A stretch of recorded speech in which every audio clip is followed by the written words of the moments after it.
A paz do Senhor. Estamos aqui mais uma vez para falar da palavra de Deus, que só tem o melhor para mim e para você. É a palavra que renova, é a palavra que restaura, é a palavra que liberta, é a palavra que salva, é a palavra que dá direção. Se você vai ver pela manhã, bom dia. Se for à tarde, boa tarde. Se for à noite, boa noite. Vamos terminar hoje o capítulo 2 de Samuel. Estamos falando a história de Davi. Hoje vamos do capítulo 1, do 17 ao 27. Vamos passar por Salmo 30, verso 5. Depois Jeremias 9, verso 1. Onde o tema é: chore diante de Deus. Está passando alguma coisa? Chore. Não tem pecado nisso. O que não pode é perder a fé. O que não pode é deixar o Senhor. O que não pode é perder a graça dele.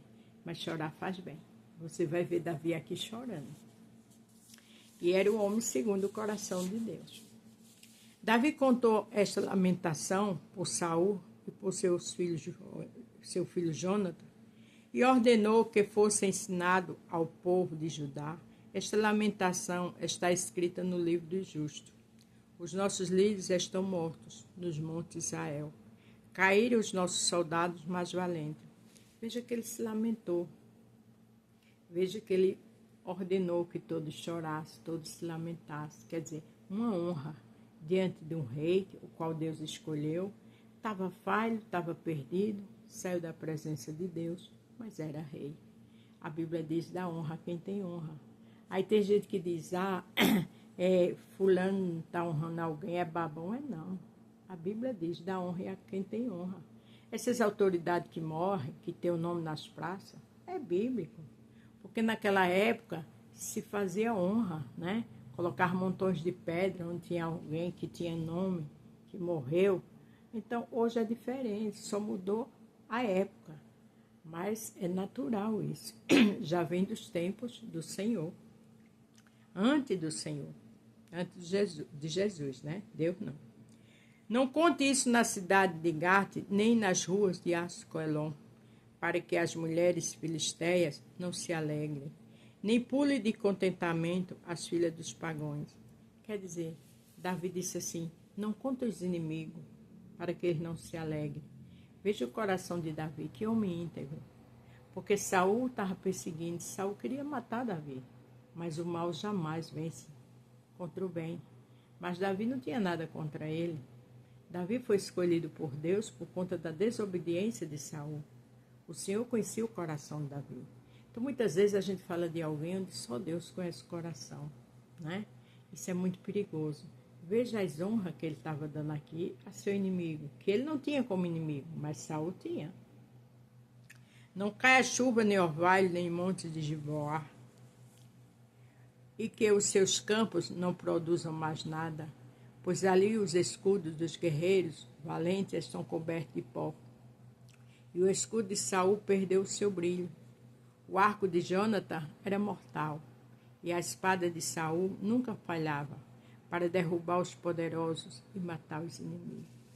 Uma honra assim, né, extravagante. Mas tinha seu amigo, né, Jonathan, o filho de Saul. Davi, ele tinha uma integridade, ele tinha uma gratidão fora do comum. Você pode ser um homem de guerra, sim. Quando estava numa guerra, guerra é guerra, né? Quando a gente tem que tomar uma atitude, tem que tomar. Nós temos que ser pessoas ágeis, pessoas de personalidade, pessoas sérias, de caráter. A palavra de Deus diz assim: sim, não. O que passa disso é do maligno. Mas Davi se comportou como um grande homem. Saul e Jonathan, tão queridos e maravilhosos, juntos na vida, junto na morte, eram mais rápidos do que as águas e mais fortes do que os leões. Que honra, né? Que discurso brilhante. Mulheres de Israel, chore por Saul.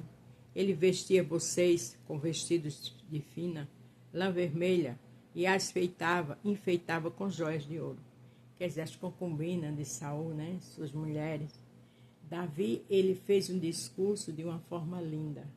Eu tenho certeza que aqueles que estavam ali, que sabia, conhecia da história, como Saul via Davi, se surpreenderam, né? Os soldados mais valentes caíram, foram mortos na batalha. Jonathan está morto nas montanhas. Eu choro por você, meu irmão Jonathan, como eu o estimava. Como era maravilhoso o seu amor para mim, melhor ainda do que o amor das mulheres. Veja que coisa, né? Um amor verdadeiro. Porque mulheres entre mulheres brigam, são invejosas. Isso é muito triste. Era para a gente ser unida, né? Mas os homens não. Eles têm responsabilidade, seriedade. Não é todos, né? Porque tem coisa mais feia do que um homem sentar numa mesa para fofocar. Isso para mim é terrível.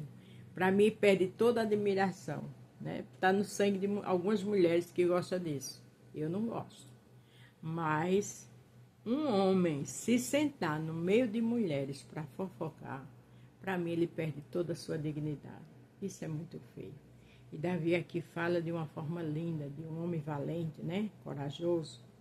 Os soldados mais valentes caíram e as suas armas não têm mais utilidade. Veja que foi uma honra extraordinária. Mas aqui diz que Davi chorou. E eu coloquei o tema, chore diante de Deus.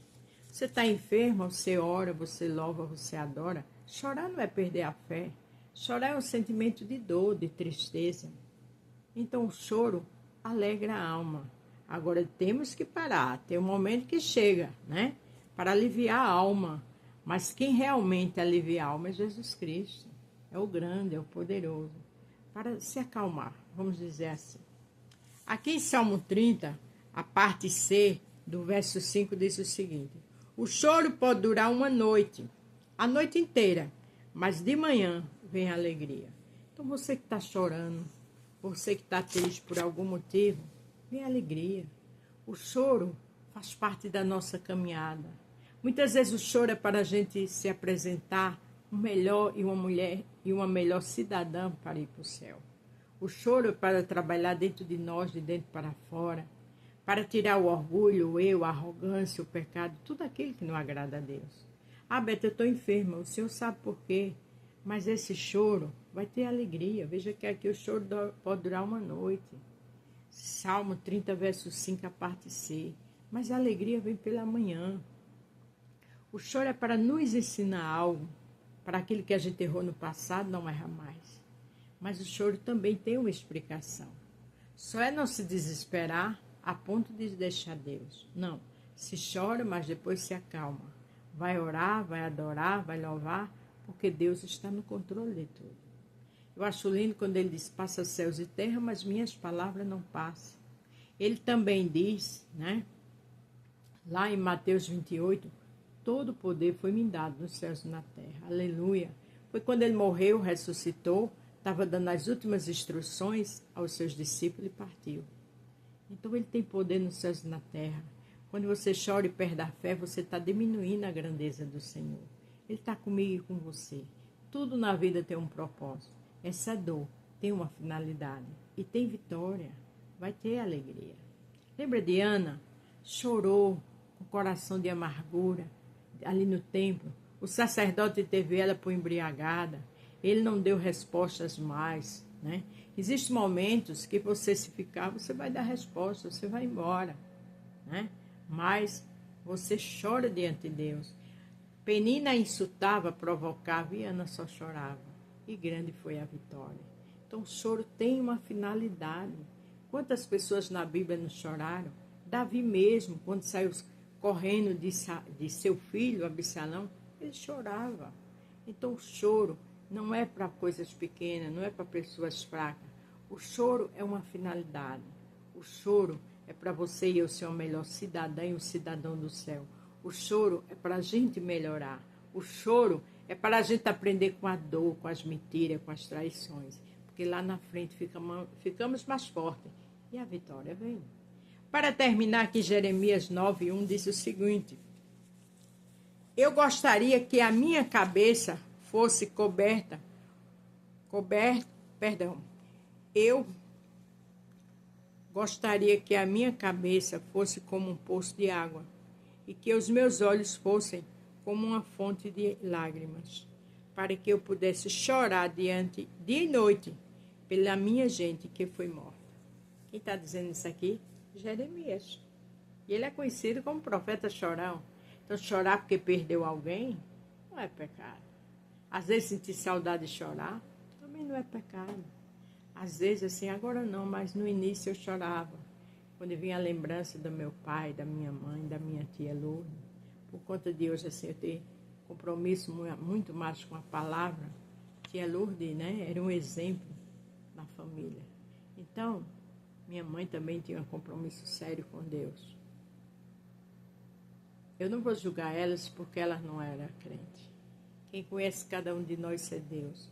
A Bíblia diz que no dia a gente vai ter muitas surpresas. Muitos que a gente pensa que ia estar lá não vai estar. E outros que a gente pensa que não ia estar. Muitos que a gente pensa que ia estar lá não vai estar. Outros que a gente julga que não vai estar, estará lá. Então é muito sério julgar, né? A Bíblia diz: tira primeiro a trave que está no teu olho, para depois olhar o cisco do olho do irmão. Então não cabe a gente julgar religião de ninguém. Porque muitas vezes está na casa de Deus todos os dias. Tem instrumentalidade na casa dele, faz toda a obra, mas não passa do ativismo. A vida com Deus só é ali. É só um teatro. E ninguém engana o Senhor. Louva que é uma maravilha e não passa do teto. Estou julgando ninguém, estou dizendo que isso existe. Então é muito perigoso. Então a gente não deve julgar ninguém, não deve ir pela aparência, e sim adorar a Deus. Bem cedo, meio-dia, de noite. E sim adorar a Deus não é só na igreja. Porque se vir a Deus, é quando ninguém vê a gente, mas Deus está vendo. É quando a gente está no shopping passeando. É quando a gente vai à praia. É quando a gente vai a um passeio bem distante da nossa cidade. Servir a Deus é isso. É quando ninguém vê. Temos respeito às nossas autoridades, ao pastor, aos oficiais da casa de Deus, sim, com certeza. Mas o maior respeito ainda, acima de tudo, é temer a Deus acima de todas as coisas. Então, servir a Deus é quando ninguém vê. É quando não se está na igreja, eu e ele, você e ele. Amém? Então, lembre-se, chore diante de Deus. Chore. Os homens de Deus choraram, mas não perderam a fé. Os homens de Deus choraram, passaram por situações difíceis. Ana chorou, tem outras mulheres que chorou. Doca, as mulheres choraram. Foi chamar o homem de Deus Pedro e Doca foi ressuscitada. Porque todo choro tem uma finalidade. Amém? A paz do Senhor, fique todos com Deus e até amanhã.